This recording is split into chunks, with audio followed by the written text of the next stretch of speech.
রেস্তোরাঁয় খেতে, পোশাক কিনতে, বিমান ভ্রমণে বাড়তি খরচ করতে হবে ভোক্তাদের। এসব পণ্য ও পরিষেবার ওপর কর বাড়ানোর পরিকল্পনা নিয়েছে সরকার। সংশ্লিষ্টরা বলছেন, এনবিআরের ভ্যাট বাড়ানোয় মূল্যস্ফীতি বাড়তে পারে, চাপে পড়বেন উদ্যোক্তা ও ক্রেতারাও। তবে অর্থ উপদেষ্টার দাবি, অত্যাবশ্যকীয় পণ্যে শুল্ক তুলে নেয়ায় জিনিসপত্রের দামে প্রভাব পড়বে না। চড়া নিত্যপণ্যের বাজারে ক্রমে ভারী হচ্ছে খরচের বোঝা।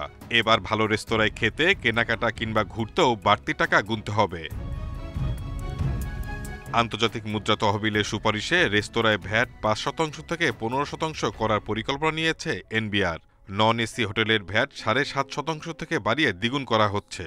ব্র্যান্ডের পোশাক, মিষ্টির দোকানেও গুনতে হবে ১৫% কর, যা আগে ছিল ৭.৫%। ফলে ভোক্তাদের পাশাপাশি চাপ বাড়বে ব্যবসায়ীদেরও। ডিটারজেন্ট, সাবান, তামাক আমদানিতেও সম্পূরক শুল্ক বাড়ানোর সুপারিশ করা হয়েছে।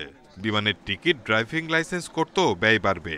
জিনিসপত্রের দাম বৃদ্ধি পাশাপাশি যদি এই ভ্যাটের আরেকটা বোঝা চাপিয়ে দেওয়া হয়, আমার মনে হয় বর্তমান সরকারের জন্য এটা একটা অনেক বড় চ্যালেঞ্জ।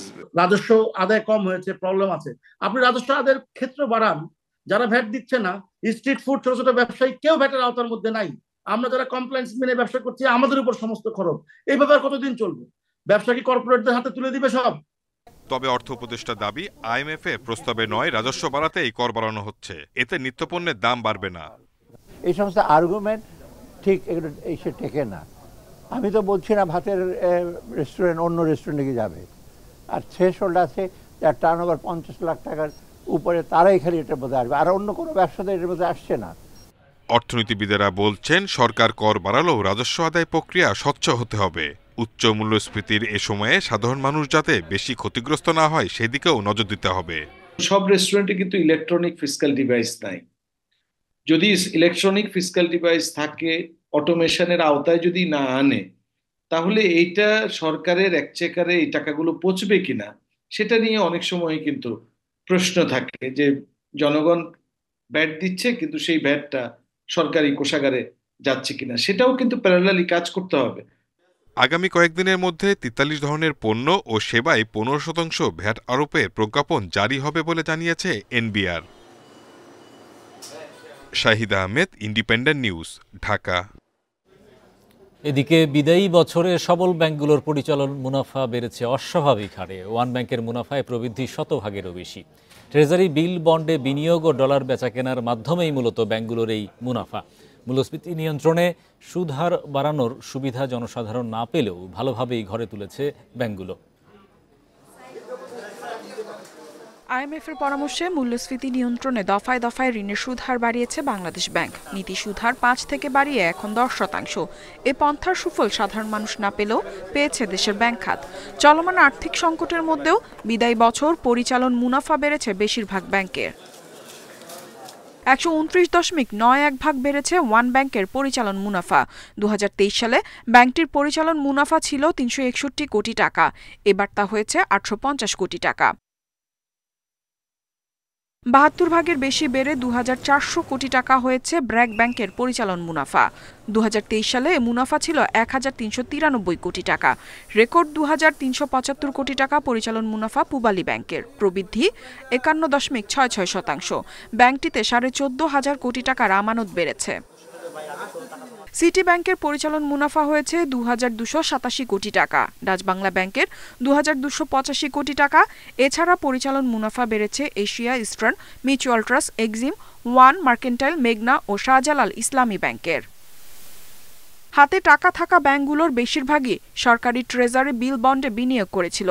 তারা ৫ থেকে ৬% সুদে টাকা জমা নিয়ে সেই টাকা ১২ থেকে ১৩% সুদে ট্রেজারি বিল, বন্ডে বিনিয়োগ করেছে।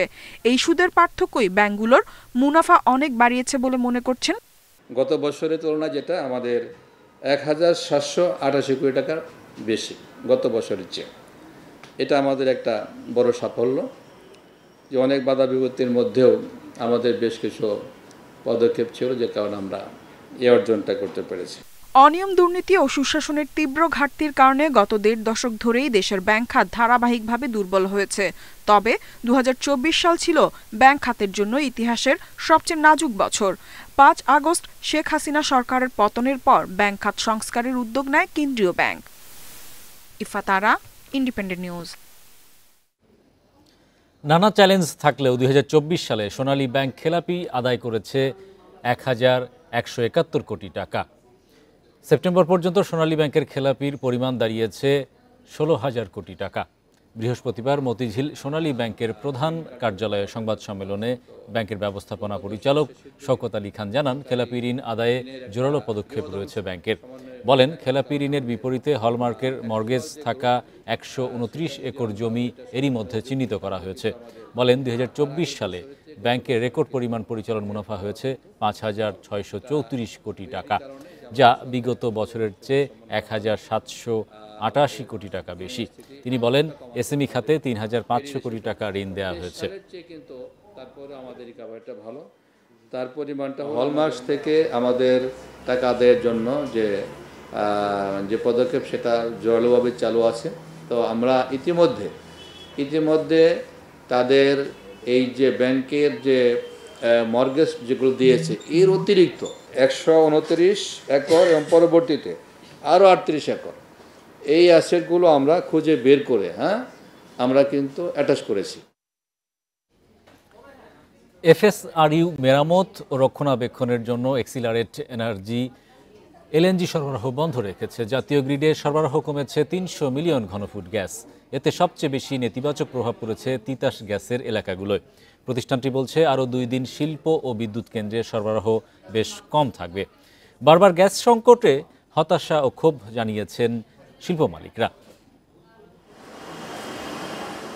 রাজধানীর সিএনজি স্টেশনগুলোতে আবারও গ্যাস সংকট বেড়েছে। চাপ কম থাকায় কয়েক ঘন্টা অপেক্ষার পরও চাহিদা মতো গ্যাস পাচ্ছেন না গাড়ি চালকরা। লাইন থেকে ৩ ঘন্টা ৪ ঘন্টা বন্ধ, কোনো পাম্পে থায় গ্যাস, কোনো পাম্পে থায়ই না। এই ২ সপ্তাহ হলো আবার গ্যাস ঠিক মতো পাওয়া যাইতেছে না। যেভাবে লাইনে গ্যাস ছিল তার তুলনায় লাইনে গ্যাস অনেক কম আছে, সেজন্য গ্যাস দিতে সমস্যা হয় আর কি। আগে ৫০০ টাকার গ্যাস নিত, এখন ৩৫০ টাকা দিচ্ছে। এদিকে ডাইং, টেক্সটাইল, সিরামিক সহ গ্যাস নির্ভর বিভিন্ন শিল্পেও গ্যাস সংকট চরমে। উৎপাদন বন্ধ রাখতে হচ্ছে কিছু ইউনিটের, বাকিগুলোও চলছে কম সক্ষমতায়। ব্যবসায়ীরা বলছেন, কারখানায় উৎপাদন বাধাগ্রস্ত হওয়ায় সময় মতো রপ্তানিও ব্যাহত হচ্ছে। অত্যন্ত দুর্ভাগ্যজনক যে আমাদের সাথে কমিটমেন্ট যেটা ছিল যে কন্টিনিউয়াস আনইন্টারাপ্টেড গ্যাস দেওয়া হবে বলেই ১২ টাকার গ্যাস ৩০ টাকা করা হলো।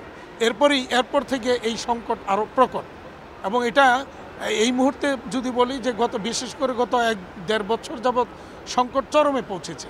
ফলে আমরা কিন্তু উৎপাদন অনেকভাবেই আমরা ব্যাহত হচ্ছে। স্থানীয় গ্যাসের উত্তোলন কমে নেমেছে ১,৯০০ মিলিয়ন ঘনফুটে।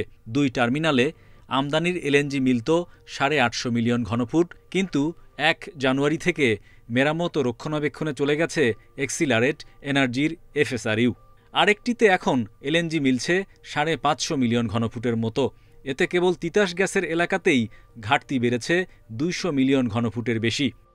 এই শর্টেজটা আমরা ৩টা ভাগে আমরা রেশনিং থেকে তাদের কাছ থেকে নিতে চাচ্ছি। বিদ্যুৎকে আমরা একটু অ্যালোকেশন কমিয়ে দিয়েছি, শিল্পকে আমরা একটু বেশি মাত্রায় অ্যালোকেশন কমাতে হচ্ছে আমার, কারণ ঢাকা আবাসিক ইয়েগুলোকে আমরা চেষ্টা করছি যাতে ঢাকা ইফেক্টটা কম হয়।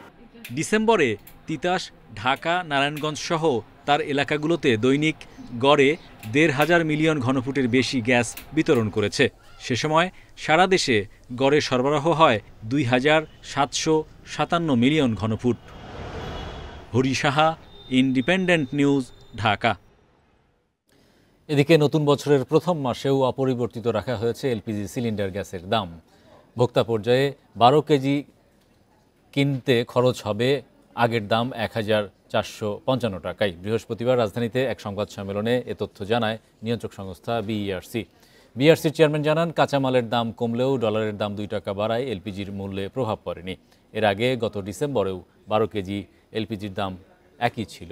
তবে অটো গ্যাসের দাম কমিয়েছে বিইআরসি। জানুয়ারি মাসে ভোক্তা পর্যায়ে অটো গ্যাসের মূসকসহ দাম 3 পয়সা কমিয়ে প্রতি লিটার 66 টাকা 78 পয়সা নির্ধারণ করা হয়েছে।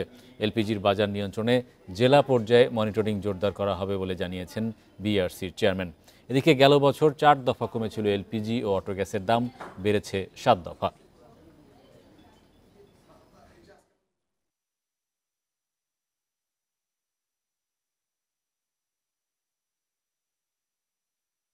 আইন প্রয়োগের যে পরিবেশ সেটির বিষয়, এই বিষয়ে আপনারা জানেন যে যেহেতু আমাদের নিজেদের লোকবল নেই, আমরা এই বিষয়ে নির্ভর করি জেলা প্রশাসনের উপরে এবং ভোক্তা অধিকার অধিদপ্তরকে আমরা রিকোয়েস্ট করি টু প্রোভাইড সাপোর্ট। নির্ধারিত দাম বিক্রি হচ্ছে কিনা আমরা ইতিপূর্বে জেলা প্রশাসকদের পত্র দিয়েছিলাম, তাদেরকে 2-1টা জায়গায় তারা কিছু কাজ করেছেন। সপ্তাহের শেষ কার্যদিবসেও সূচক কমেছে ঢাকার শেয়ার বাজারে। এ সময় ডিএসইতে সূচক কমে 18.54 পয়েন্ট, সেই সাথে লেনদেনও রয়েছে নেতিবাচক প্রভাবে। অন্যদিকে চট্টগ্রাম শেয়ার বাজারে লেনদেন হয়েছে 101 কোটি টাকার বেশি। বৃহস্পতিবার লেনদেনের শুরুতে ইতিবাচক ছিল ঢাকা স্টকের সূচক। লেনদেনের প্রথম 40 মিনিটে 8 পয়েন্টের বেশি বাড়লেও দিন শেষে সূচক কমেছে 18.54 পয়েন্ট। এ সময় ঢাকা স্টকের সূচকের অবস্থান 5199 পয়েন্টে। এ সময় ডিএসইতে কমেছে লেনদেনও। আজ মোট লেনদেন হয়েছে 313 কোটি 65 লাখ টাকার শেয়ার। আগের দিনের চেয়ে লেনদেন কমেছে 17 কোটি টাকা। হাত বদলে অংশ নেওয়া 398টি কোম্পানি ও মিউচুয়াল ফান্ডের মধ্যে দর বেড়েছে 98টির, কমেছে 229টির এবং অপরিবর্তিত রয়েছে 71টি প্রতিষ্ঠানের শেয়ার দর। সবচেয়ে বেশি লেনদেন হওয়া প্রতিষ্ঠানের তালিকায় প্রথম অবস্থানে আছে রবি, দ্বিতীয় ওরিয়ন ইনফিউশন এবং তৃতীয় অবস্থানে আছে সিটি ব্যাংক। শতাংশের দিক থেকে দর বৃদ্ধির তালিকায় প্রথম অবস্থানে আছে রূপালী ব্যাংক, দ্বিতীয় ওয়ান ব্যাংক এবং তৃতীয় অবস্থানে আছে এস আলম স্টিল। অন্যদিকে চট্টগ্রাম স্টক এক্সচেঞ্জে সার্বিক সূচক বেড়েছে 40.25 পয়েন্ট। লেনদেন হয়েছে 101 কোটি 9 লাখ টাকার share. Amirul Islam, independent news. এই ছিল আজকের অর্থনীতি সারাদিনে। ইন্ডিপেন্ডেন্ট টেলিভিশনের সব খবর জানতে চোখ রাখুন ফেসবুক, ইউটিউব এবং এক্সে। আমন্ত্রণ আমাদের পরের আয়োজনে।